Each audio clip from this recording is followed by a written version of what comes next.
Hello folks, welcome to your next truck update. But it's a truck update. Why are we looking at the Grey Goose? And we're looking at the Grey Goose because on the Grey Goose's roof rack we have the steel that I've just picked up and we're going to need to make a bed for the truck.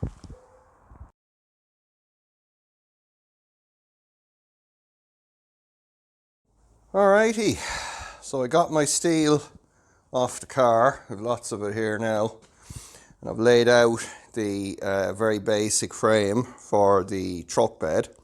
Also chopped the timbers to go into that. So the frame, as you see here, is made from 100 by 50 by 3 box section. Obviously it's on its long length, and the timbers are actually what they call end-of-life scaffolding planks. So I've been out here cutting some of these. These are the offcuts. They're these scaffolding planks that, for whatever reason, are taken out of service. I don't know whether it's because they reach a certain age or they're just deemed to be not safe anymore. And I get these from a local place for about $5 each. So they're, I don't actually know what they are, but they're almost 9 inches of 225 mil that way, and about nearly 2.5 inches or 60 millimeters that way. So as you can see from these, you know, it is used wood, but it's all good timber. The very ends of them I chopped off because they can be, you know, they're kind of poor. They have these sort of metal bands on the ends of them, but they're just cut off anyway and make handy firewood. But the main timbers themselves now I think will work very nicely for our truck bed. So around the edges then, this is obviously upside down as you look at it here. So around the periphery on the bottom here will be 100 by 100 angle, which will go all the way around. There'll be 2 strips of 100 by 100 angle coming down the middle. And so all the timbers will be screwed down to that, both on the periphery and then in the middle. So it should make a fairly tough truck bed. I have no idea what I'm doing. Obviously, I've never made a truck bed before, but I want it to be pretty tough.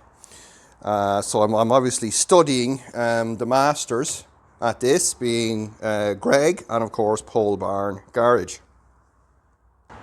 So on the truck itself, you may notice I have a front number plate, and it's a little bit different. And there's also something a bit different about the grille here. It seems to have changed to a piece of aluminium sheet. And if we pivot up the number plate, oh yes, I did shoot a self-tapper into it. We then have, right here behind the number plate then, and also shot a self-tapper into it, we have not self-tappered on a CCS socket and a little cover. Don't know what car that came off.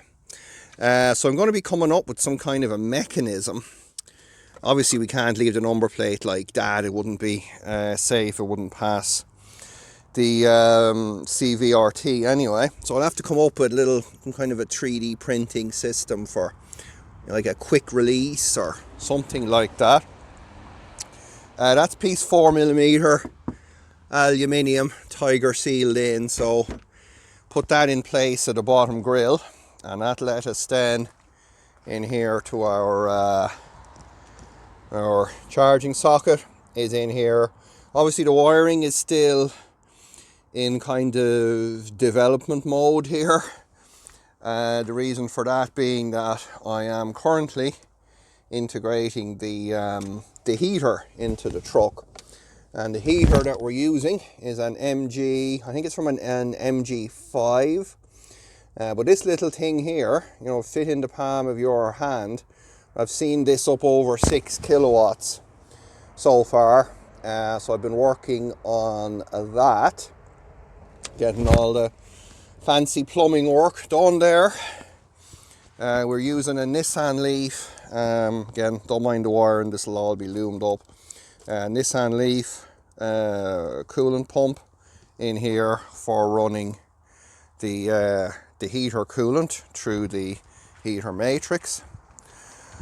Obviously I have a bracket for this guy, which I'll show you in a minute.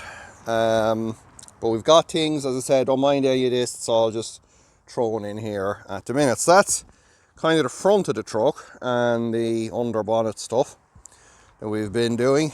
Not a whole lot inside, pretty much looks the same. The tachometer works now with our new version 2.2 firmware. So towards the back, yes folks, I splurged. Now the reason for that splurge was I had to tow the trailer up the field last week to cut firewood.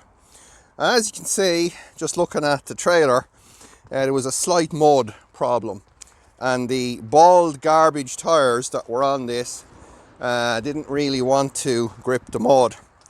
So I visited my local tire centre and got 2 of these Road X, I've never heard of this brand before, all-terrain tires for the back, and I moved the back tires, which were, or sorry, I should say the back wheels, which were the best of a bad bunch, onto the front, so they have some little bit of tread on them. But before we put the truck on the road and bring it to the test and that, I will get a set of those all-terrains for the front as well.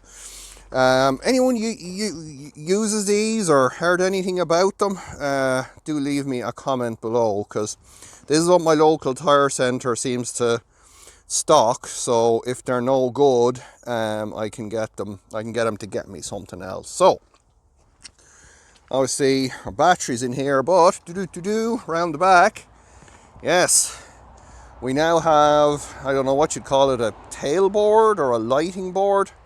So I have a load of scrap aluminium that I was given about a year ago now. This is 4mm thick aluminium sheet.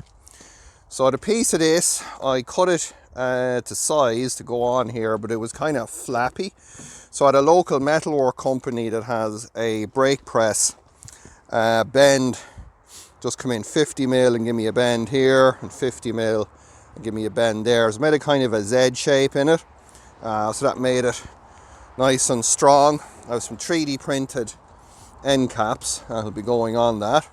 Got our rear number plate on there, and wait for it. Yes, I shot a tech screw into it. See, I'm learning. Now, I didn't shoot a tech screw into the battery though.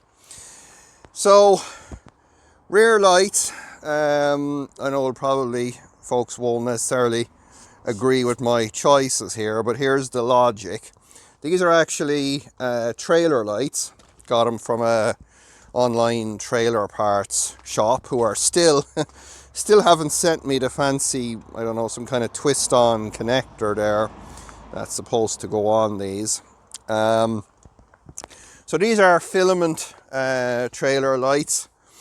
Reason I went with these is where these are on the truck, like even with the bed on here, you know, the bed will be sitting up over this here, but even with the bed on there, they're probably going to get damaged in some facet. I'll be reversing somewhere, I'll have a trailer with a load on it that'll just smack into one of these, and if that happens, at least I can get a replacement easily. Also, being filament lamps, if one of them goes, I'm not stuck having to replace the whole thing. I can just change the lamp in it.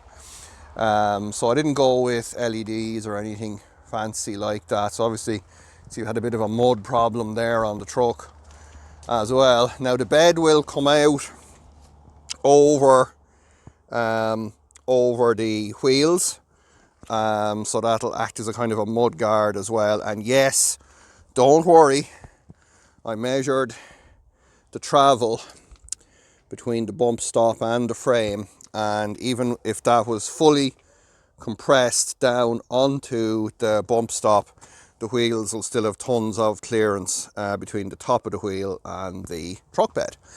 So yeah, that is kind of just a walk around on the truck at the minute. Figured, seeing as I was making video all day today, I figured I'd take a break, cut some wood, and then I'd make some more video again. So that's where we're at, folks. Next thing I got to do under the bonnet is I got to install the Focky CCS controller, wire up a relay for the heater pump and the heater power. Then we can integrate that into the zombie verter. And oh yeah, I want to show you my fancy bracket. Right, so as some of you may know, I've been learning 3D CAD, particularly FreeCAD, and I've been lucky that there's a guy with a CNC plasma table. He's not that local to me, but he's reasonably local, that cuts out things for me, as you'll have seen on the Nissan Leaf motor and stuff like that. So I designed this bracket, had him cut it out of 3mm steel, which might be a bit heavy, for the what is the name of that? Opel Zafira or Vauxhall Zafira or Opel Astra or whatever it is, power steering pump.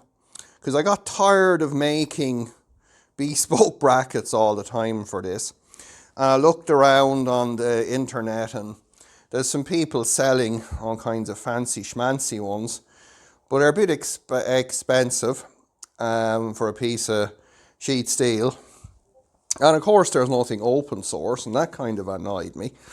So this is my first attempt at it. I'm waiting on one of those pumps to come in, hopefully it'll be here today. Then we can see how it actually fits. And if it fits reasonably well, that'll be going in the truck. And then I do have to make some tweaks on it to make it easier to bend and so forth. And then I will post the design files for this on GitHub, so folks will be able to make them for themselves. And if people want, I might even put some of these in the web shop and you can buy them from me, which would be crazy. So that's bracketing. So there we go, folks. That is our current truck status. Reasonably good progress, considering I only really started it during the summer. And it's mud season now. So I guess we will see you in the next semi-exciting truck update. Don't forget to dislike, leave a negative comment, and whatever you do, don't support me on Patreon or PayPal or any of that stuff, because then I just do more of these projects like truck and Volvos and BMWs and all that kind of stuff. So do check the links in the description though for Open Inverter Forum and whatever else you can find in there, GitHub and so forth. And until next time, happy mud splattering.